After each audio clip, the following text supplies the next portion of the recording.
Most people want to break out of prison.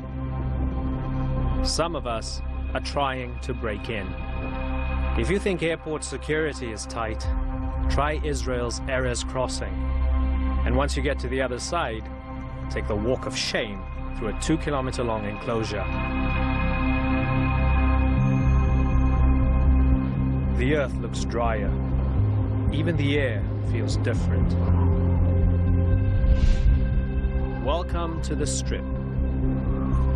For locals, you can't check out anytime you like, and you can hardly ever leave. Times are tough. Many don't have the basics. The daily bureaucracy is grinding. The scars of war etched everywhere. People live in constant fear of another one. And depending on who you ask, they're either governed by resistance fighters or terrorists. I'm Imran Garta, and I've come to the place they call the world's largest open-air prison, to meet the guards. Join me as I journey across the Strip to find out what's at the heart of Hamas's leadership. I can swear that we are going to liberate Palestine, whole Palestine. I'll spend time with Hamas. Speak to locals frustrated with a lack of opportunity. Of course the leadership is extremely far away from the people. Visit smuggling tunnels at the Egyptian border with the group's military wing, the Qassam brigades. Okay, I don't have much time. The Egyptians are yelling. Hamas is okay on this side of the border. And head to Qatar to speak with Khalid Mesh'al, who led Hamas for the past 13 years. His final act? Unveiling the group's new face to the world. Or is it?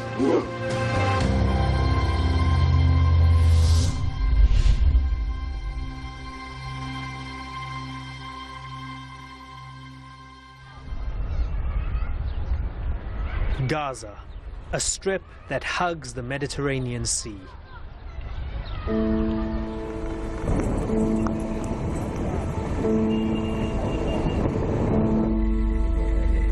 The main arteries manned by young soldiers. Checkpoints every few blocks. Who's it for?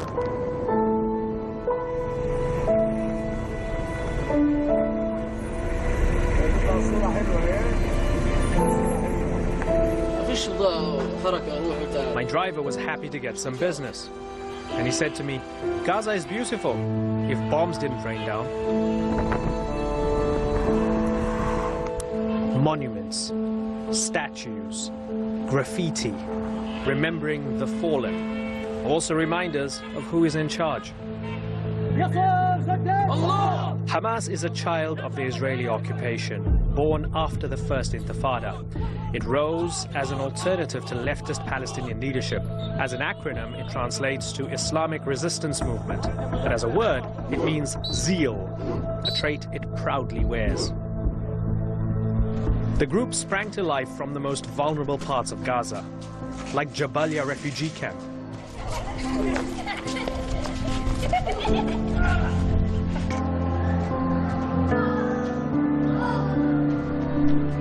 It's tightly packed, densely populated, with a disproportionate number of children. If you're unfamiliar with the conflict or the history, you'd be forgiven for thinking that all of this just sprung up like in the past year or two, and these people are newly created refugees, but that's not the case. There are refugee camps like this all over the Gaza Strip and in other parts of the occupied Palestinian territory. And you look around, this is how people live. There are children everywhere. They live as refugees. They rely on the UN for food aid, for their schooling. There aren't many economic prospects here. This is how their parents lived, and for some of them, their grandparents. It's been going on for almost 70 years. And it's not difficult to see why these people would support uncompromising leadership that says, no, we resist, we fight. You know, we don't want to talk, we don't want to give and take because we have nothing to give. Consecutive wars and the lack of involvement by the international community in any way has assured us of their indifference in regards to any issue that involves Israel and the other side, which is the Palestinians.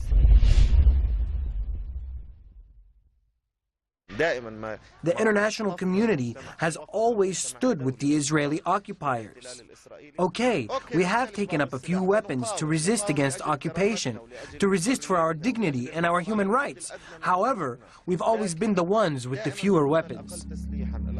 But Hamas attacks on Israeli civilians have defined the movement for some members of the international community. To them, Hamas is heartless and extreme. In May, Khalid Meshal, who led Hamas for over 10 years, revealed an updated charter that appeared to soften some of the group's original positions. It may have been an attempt to reinvent their image and redefine just who Hamas considers a target in the name of resistance. We'll find out when I ask him. Donkey coming through.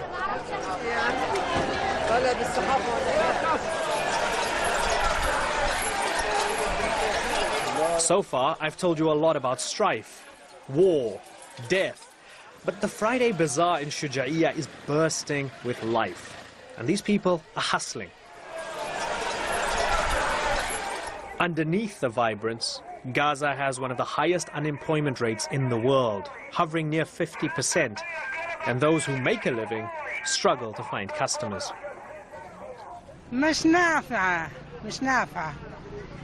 والسوق تعبان ولا في بيع ولا في شراء فيش مصاري بيروح الواحد في الاشي على السوق بيروحوا على البيت زي ما هو الكهرباء بنشوفها في اليوم 4 ساعات بس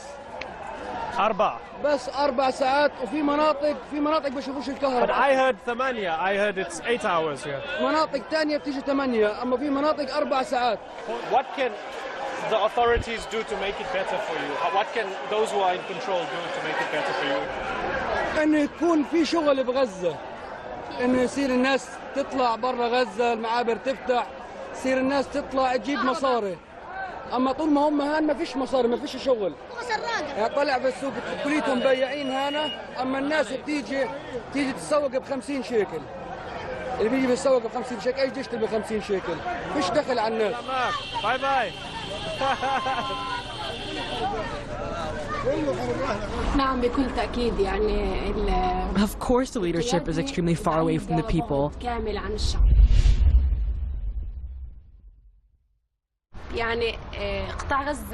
For the past 10 years, the Gaza Strip, whether from the coup or from the Palestinian split, has lived 10 years under injustice and oppression and siege.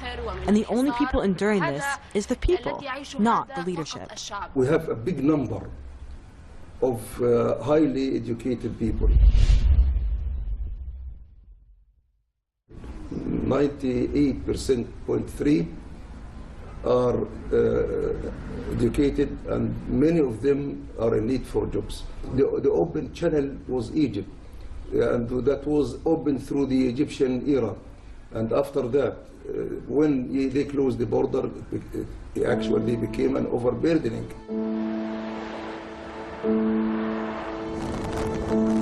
I wanted to better understand the blockade for myself, so I went to the Rafah crossing, Gaza's border with Egypt, that has been closed since 2015. Another reminder of a locked-up people. We were escorted by senior members of the Qassam brigades, Hamas's military wing.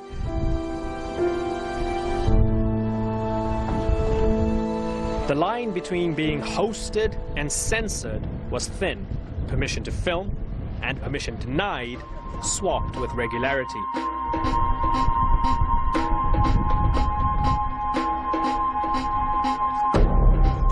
But our escorts took us somewhere a bit further out, to a place no journalist has been to in years at Rafah. Hamas dug tunnels.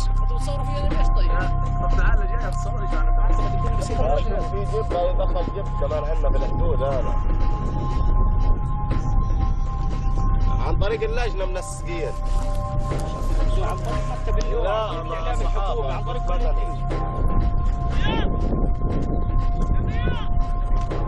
I don't have much time because the Egyptians are yelling on their side. Hamas is okay on this side, but I want to make this quick. It gives me a bit of an opportunity to explain the blockade to you. Now, the Israelis say there's no longer an occupation of Gaza because they pulled out their settlers in 2004. And while that might be true, they still control the airspace, the sea space, and most of the border around the Gaza Strip. They strictly control what goes in and out, and they only let in the very basic goods. I'm looking at Egypt right now. It, over the past few years, has been tremendously strict as well. They keep it shut most of the time. To try and skirt those restrictions, Palestinians relied on a tunnel economy. They built things such as these. Now, anything and everything made it through these things. Sometimes livestock, people, medicine, food, sometimes weapons. And that's one of the reasons why the Egyptians are absolutely ferocious in bulldozing the tunnels on the other side. They flood them from time to time. The Israelis bomb them from time to time. So even that little lifeline to spur the economy and give Gazans what they want has largely been cut off. And as we turned around and headed back to safety, the driver peered out at the desolate streets and told me the glory days of the tunnels are over. Everyone used to be so rich. I am here too sure. I can swear that we are going to liberate Palestine, whole Palestine, in time too much nearer to your imagination. I asked Zahar if it's true that Hamas targets civilians while Israel does not. This is a fabricated story. They reverse the fact. We are fighting against the armed people, and they are destroying houses, towers, and civilians. This house was destroyed 3 times. You've suffered personal loss. Your son's killed. You injured, your wife injured, your daughter injured. As you have suffered personal loss, have you become more or less compromising? Compromising is a misleading name. Do you believe that we are ready to denounce our right in our land, homeland, Palestine? The answer, no. But is compromise exactly what Hamas is doing? Or are they trying to appeal to multiple audiences, a committed base, the international community, and their enemies all at the same time? It was time to visit Meshal to try to extract some clarity and talk about the new charter. Khalid Meshal, thank you very much for joining us. So, is Hamas changing? This is a new charter. Welcome to you and the viewers of your respectful channel. Hamas is changing, it is evolving. Like any living organism, it has vitality. And it regenerates, has its own personality, and has a future. This is normal, and we are proud of this. What Hamas presented is a document, not a charter. The first charter of Hamas was in 1988. Now we have a document in 2017. This reflects the natural evolution of Hamas political thought and performance. Yes, Hamas is evolving. It is a player. In the political document, it presents a balanced, a creative and authentic model. How to resist and adhere to the rights of people and nationalistic ideals that do not compromise and play games with principles while at the same time remaining open-minded and open to the regional and international environment. Knowing the laws of the conflict, how to manage a conflict, when to advance and when to stay back. Did you see what Netanyahu did with it? He had the document in his hands and he crumpled it up and threw it in the trash. Did you see that? I saw the video. I was very pleased and happy to know that the document's message reached the world, and that is what annoyed Netanyahu. Praise be to Allah. Our resistance is our steadfastness on the ground, and our people's connection to the land bothers the Israeli leadership and disturbs these Israeli killers. What do you most regret when you were leader? I'm not sorry for anything because I didn't do anything except to serve my cause and serve my people. We do not kill indiscriminately. We believe in resistance. We resisted on the ground against the Israeli occupation only. We did not enter into conflicts with others. We did not neglect the principles and rights of our people. I do not regret anything. It doesn't mean that we didn't make mistakes. If you look at the details, sure we have. We made decisions and they may not be the best. Also in the details, there are successes and failures. A majority of decisions were good and some were bad. But in the general strategies and tactics, I don't think we made any mistakes, and instead, we were successful and offered a unique and productive model by the grace of Allah. What is the main difference between the Hamas of 1988 coming out with a charter in a refugee camp in occupied Palestine and the Hamas of 2017 with their new charter, you call it a document, not a charter, at the Sheraton in Doha, Qatar, with the international press there? What's the main difference between those two Hamases? Sure, there are differences, but there are no differences in the origin of the project. Hamas of the 1988 is the same Hamas as 2017. In terms of resistance, commitment to Palestinian rights, its view on national Palestinian project, protecting our national unity and belief in its Arab, Islamic and humanitarian background. These principles haven't changed. We resist the occupier, and we are against the settlements. We hold to our land, Jerusalem, and the right to return.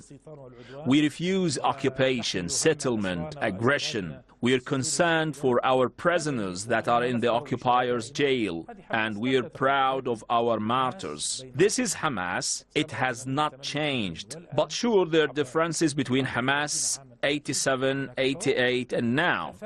After 30 years, there are differences. The first difference is the time between the moment of birth and the lifespan of Hamas, which is now 30 years old. Just like a human changes from the day it is born until the day it reaches 30 years old. I'm sorry to keep focusing on this charter, but I need to get clarity on something. The core of that document in 1988 seems to suggest that Muslims and Jews fight each other. It also seems to suggest that there'll be no compromise whatsoever on the land, no recognition of the 1967 borders. All of historical Palestine goes back to its historical owners. That's the core of the 88 charter. The core of this document seems to suggest, hey, or more than suggest, 1967, cool. Those borders are fine. A Palestinian state, which seems to suggest an implicit recognition of Israel. It doesn't say the words, but it recognizes Israel, and it says we're not fighting Jews, we're fighting Zionists. You can understand that there's a massive difference in the language between the two, which is why those from the outside, people from the outside, us, we look at it and we go, this is a huge departure, this is an abrogation, this is a major change in policy. You can understand that, can't you? The language of the original charter reflects the first moments of Hamas and the environment of the Intifada, the harshness of the occupation, and as you remember, the Israeli bone-breaking approaches. So the expressions in the original charter were emotional responses, and did it contain much political jargon. But it reflected the feelings of the Palestinian nation and its natural emotions while facing the occupation. This new document has the same spirit, but is expressed in a more balanced, calm and straightforward way. But truthfully, the question about the war against the occupiers, our philosophy hasn't changed since the beginning. We're not fighting Israelis because of their religion. We fight those who occupy our lands. If a Muslim occupied our land, we will fight them. If it was a Christian, we will fight them. If they are Jewish, we will fight them. The basis for resistance is the occupation, not religious differences. The other side is the issue of 1967. This is what it means to develop and move forward, how to deal with the developments over time and how this affects the conflict with the occupier, and Hamas leadership position in the conflict and how Hamas makes political decisions. This is something we do and others do as well. Now, what's the difference between us and others? Others have put forth a political agenda, but drifted away from their core. Their political engagement contradicts their political principles and is far removed from their origins and their national ideals. Hamas is making choices and is trying new things, but remains committed to dealing with the conflict from a strategic point of view that fulfills its natural principles, and this is the authenticity that Hamas has offered. In regard to the admission that you spoke about, in my opinion, it does not require any ambiguous interpretation or any incorrect conclusions. The document is crystal clear. It states clearly a declaration of the illegitimacy of the occupation, our claim to all Palestine, Jerusalem, the right of return, and the resistance. These are clear principles. The language in Article 20 about the 1967 borders was also very clear. This is a project based on establishing a state on the 4th of June 1967 borders, with the capital being Jerusalem. It also includes the right of return granted to those forcibly displaced and refugees to the areas that they were expelled from. This is a national initiative that is shared with others to make our national reconciliation easier, so we can work together to resist the occupation, but without compromising our rights and our national principles and without acknowledging Israel. Okay, only one player enforces the occupation. That's Israel. But two players enforce the siege on Gaza. That's Israel and it's Egypt, right? Two countries. And is that the reason why Hamas has to get closer to Egypt in order to break the siege from that side? And is that why we're seeing all the Ikhwan, all the Muslim Brotherhood references being thrown out of this new document in order to make Egypt happy, because Hamas needs to get closer to Egypt? Is that what we're seeing here? Since its founding, Hamas has been keen to maintain a strong relationship with Egypt and with all Arab and Muslim nations, and to open up to the world, because the Palestinian issue is tied to regional and international currents as well as to the Ummah. And Egypt, as the largest Arab country on one hand, and the fact that it shares a border with Palestine and Gaza, having a relationship is natural. We are the ones who initiated a relationship with Egypt starting in the 80s and 90s, and this is something that's part of Hamas philosophy regarding managing relationships. Today, our family in Gaza is suffering under 10 years of a blockade, an unjust blockade. And Gaza is paying the price of the strength of the resistance and not succumbing to the Israelis' will on the one hand, and on the other hand, our winning of the elections in 2006.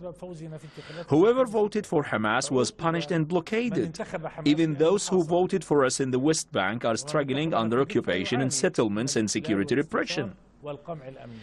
So we're struggling from this blockade, but our relationship with Egypt isn't just tied to the blockade. It is tied to a political philosophy with important regional actors, with all Muslim countries and the people inside the countries, and also the governments and the organizations. I've no doubt that Egypt is a key player in lifting the siege imposed on Gaza and opening up the border crossing.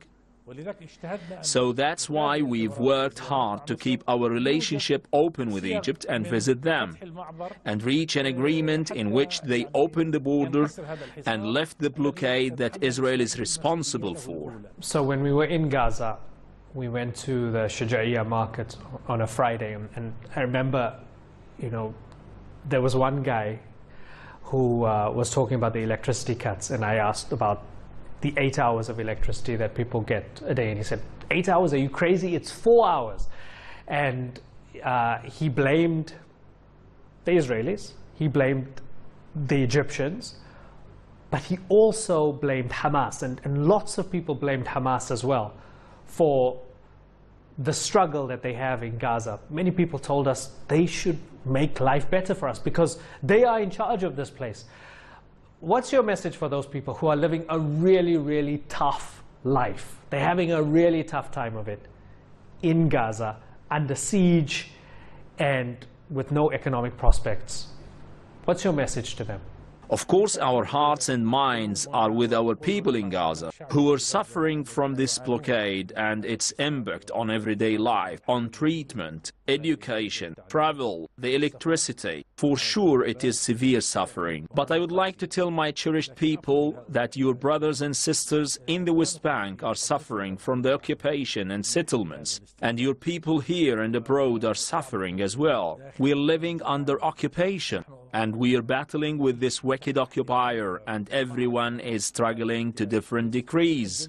The big question is whether Hamas is working to end this blockade and whether it is working to end these electricity shortages and other issues. It is working. However, there is a difference between going through rational channels to solve these problems or executing an agenda that others would like us to follow through with. Khalid Mash'al, thank you very much for taking the time to talk to us. Welcome, welcome, brother.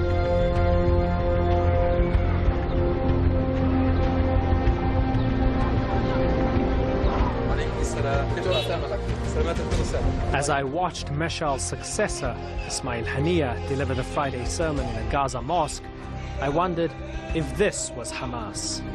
Leadership on the ground, among the people, in squeezed and struggling Gaza.